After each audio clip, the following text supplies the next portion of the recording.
Bom, meu nome é Wolf Koch Goldenstein, tenho 61 anos, 2 de setembro de 57 e sou da 14ª turma da Santa Casa. Por que medicina?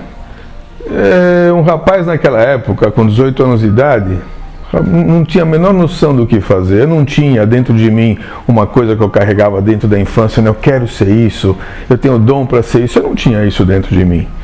Ao mesmo tempo, eu tinha um pai advogado, contador e auditor, um irmão se formando em engenharia, vindo de uma família judaica, onde geralmente o cara é médico, engenheiro ou advogado, né? São os doutores. Então, fiz 3 anos de biológicas, não fiz cursinho, fiz só colégio objetivo. Fiz 3 anos de biológicas. E naquele momento, você está perdido. Você quer fazer um vestibular, porque o vestibular pelo menos te garante que você vai ter, de certa forma, um trabalho por algum tempo, né? Eu vou estar ocupado por algum tempo, não vou cair na vida. E aí vou fazer vestibular para quê? Fiz para medicina e fiz para engenharia, influenciado que o meu irmão estava se formando em engenharia. Bom, entrei na Santa Casa e entrei em engenharia no Mackenzie. E agora, o que eu faço? 3 anos de biológica, porque a biológica, no meu entender, preparava melhor a pessoa para a vida do que as outras, que eram muito sectárias. Biológicas era um curso melhor. Fiz um teste vocacional. O teste vocacional, fazendo 3 anos de biológicas, obviamente apontou para uma ciência biológica. Então, eu entrei na faculdade de medicina e na engenharia, quer saber? Fazer medicina. E assim eu fiz a medicina na Santa Casa. Primeiro que eu lembro que eu ficava acompanhando na Folha de São Paulo os convocados, né? Porque o exame da USP ainda não tinha acontecido. Na época era CECEM, CECE e MAPOFEI. Era separado. Foi o primeiro ano de redação no vestibular, e o tema foi Nem um Homem é uma Ilha. Esse foi o primeiro tema. E a gente recebia do CECEM, que era a USP, a Santa Casa era apartada, assim como a Escola Paulista de Medicina, um gráfico de como a gente foi. Então, a gente sabia que quem entrasse na USP, estava na Santa Casa, naturalmente sairia da lista da Santa Casa, porque a USP também uma potência em faculdade, mas também era gratuita. Isso aconteceu, e eu acompanhando na Folha de São Paulo, até que no número 229, e apareceu meu nome, aí foi aquela comemoração, enfim, eu estava entrando na faculdade de medicina. Eu lembro do que aconteceu como calouro, né? Porque eu moro aqui na rua, a 30 metros do Centro Acadêmico Manuel da Abreu. Eu lembro de como foi a recepção, bastante calorosa, as aulas de trote. O trote em si foi a primeira vez que eu entrei, primeira e única vez que eu entrei em coma alcoólica na minha vida, porque eu nunca tinha tomado álcool, e naquele dia eu lembro que eu tomei 1 litro de chimbó, que era uma pinga da época que custava R$12 a dúzia, vamos dizer assim, e chopp. Eu só me lembro que eu estava dançando, tivemos que dançar para os calouros. Então eu estou imaginando eu de colã, todo pintado, uma graça, né, dançando para os calouros, aquela festa toda.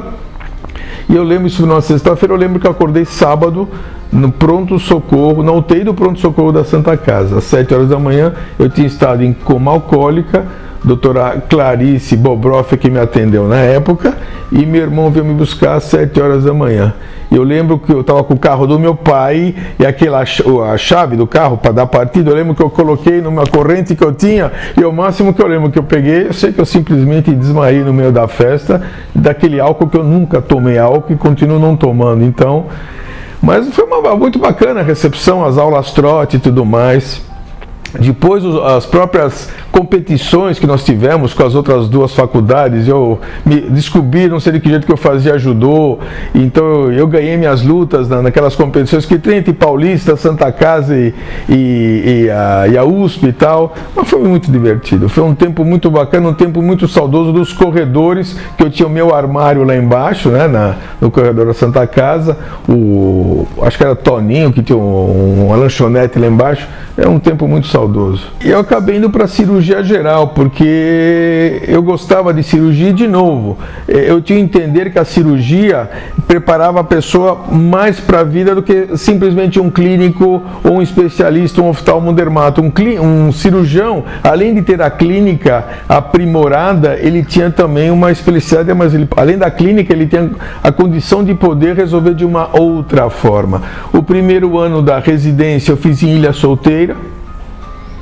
foi uma experiência inigualável, porque ali você acaba... Eu tenho preceptores da Santa Casa lá, são 660 quilômetros do centro aqui de São Paulo, 220 depois de São José do Rio Preto, e ali aconteceram coisas que eu jamais veria aqui. Bom, picada de cobra lá é que nem você tomar suco aqui, né? Porque jararaca lá era uma coisa muito comum. Casos de tétano, eu peguei lá, coisa que aqui... você vai ver o caso de tétano talvez do Emílio Ribas, né? Então você acaba cuidando disso. E muita cirurgia. Muita cesárea, muitas cirurgias. Os dois preceptores eram o Nirovaldo e Lorival, eram os preceptores lá, e foi um ano maravilhoso. Depois, Pariqueraçu na volta, no R2, aqueles complementos todos da cirurgia, e acabando o R2 eu tinha duas opções, ou continuar na Santa Casa, ou literalmente cai-se na vida, né? E aí não quis uma carreira acadêmica, eu preferi, eu vou cair na vida. E é isso que aconteceu, a gente acaba caindo na vida sendo mais um médico para disputar esse espaço na profissão, né? É muito interessante porque tudo é muito cíclico, né? Então tem um momento que está se procurando generalista e tem um momento que está se procurando especialista, né? Eu vejo com preocupação a carreira médica, porque toda a área de saúde hoje, felizmente ou infelizmente, é a realidade, está na mão de investidores. Então eu vejo as operadoras na mão de investidores, os hospitais na mão de operadoras que estão na mão de investidores. E o investidor é aquele cara que quer lucro a todo custo, ele coloca o dinheiro para retirar o dinheiro. Isso tem sacrificado muito lá na ponta o próprio salário do médico, né, que acaba sendo jogado para baixo. No campo da cirurgia é um campo, assim como de todos, você tem os expoentes. E para você chegar a ser um expoente, se é que é isso que a pessoa deseja ser na vida dela, vai ter que estudar muitos e muitos anos e praticar e trabalhar com essas pessoas e adquirir essa experiência com esses outros expoentes. Senão não adianta abrir um consultório que você vai ser mais um. Se você se liga a convênios, que é o começo, na verdade de todo médico, você é mais um. Você entendeu? E aí você acaba esquecendo daquilo que você se formou, que é atender bem o paciente para atender muitos pacientes. Então tem que se tomar muita parcimônia. Por mais que a Organização Mundial de Saúde se fala que para atender 4 pacientes por hora, eu lembro quando eu atendia em um determinado convênio, que eu atendia 32 em 4 horas. Então, esse negócio de você tocar, como se fosse um PS, né? Um PA. Tocar, você está saindo muito daquilo para o qual você fez o teu juramento de Hipócrates, né? De cuidar bem desse paciente de uma forma integral. A minha preocupação com medicina, aliás, eu recebi hoje muito interessante, uma coisa longa por WhatsApp, de como o próprio médico vai atingindo a pessoa de uma forma iatrogênica. Então o médico, você vai no oftalmologista, ele só trata teu olho e com o remédio que ele está te dando, ele está prejudicando o teu coração. Aí você vai no cardiologista, que está te dando um remédio porque está atingindo o teu coração e acaba atingindo a tua psique. E assim vai. Eu já passei por medicina holística, estudei um monte de coisa na minha vida e eu vejo que o médico, ao mesmo tempo, ele pode ser o salvador, mas ao mesmo tempo ele pode estar condenando a pessoa à morte em pequenas gotas. Então tem que tomar muito cuidado para aquele que vai se tornar médico, que é um sacerdócio, e saber muito bem o que ele precisa, o que ele quer para a vida dele e principalmente o que ele vai entregar para um paciente. Na Santa Casa, o nome diz, é uma casa santa, quer dizer, a gente realmente era uma família gostosa. Óbvio que toda família, você tem filhos diferentes, né? Então você tem nichos diferentes, grupos diferentes, que acabam se juntando porque é muito normal isso. Mas a Santa Casa nunca teve a soberba. E coisa que você tem um pessoal, eu sou da USP, eu sou da Paulista, eu sou da Santa Casa, e a gente sabe que a Santa Casa foi a primeira, e da Santa Casa se formaram outras, não é verdade? Então, se sentir à vontade, se sentir acolhido, parece que você está realmente também na tua casa, você não está numa universidade, numa faculdade, você se sente muito bem, você se sente à vontade. Eu peguei professores de ponta, aliás, é uma coisa muito interessante falar dos professores que eu tive. o Nelson Barbano, que era pessoal de patologia, o Dr. Orlando, que traduzia os livros daquela época do inglês para o português. Poucas coisas se tinham ainda em português, tinham, mas poucas coisas em português. Acompanhar uma cirurgia com o Dr. Rui de Carvalho, onde se formia, o neurocirurgião, que se formava uma fila atrás dele para poder olhar no saposcópio, quer dizer, para você olhar o que ele estava fazendo em termos de cirurgia.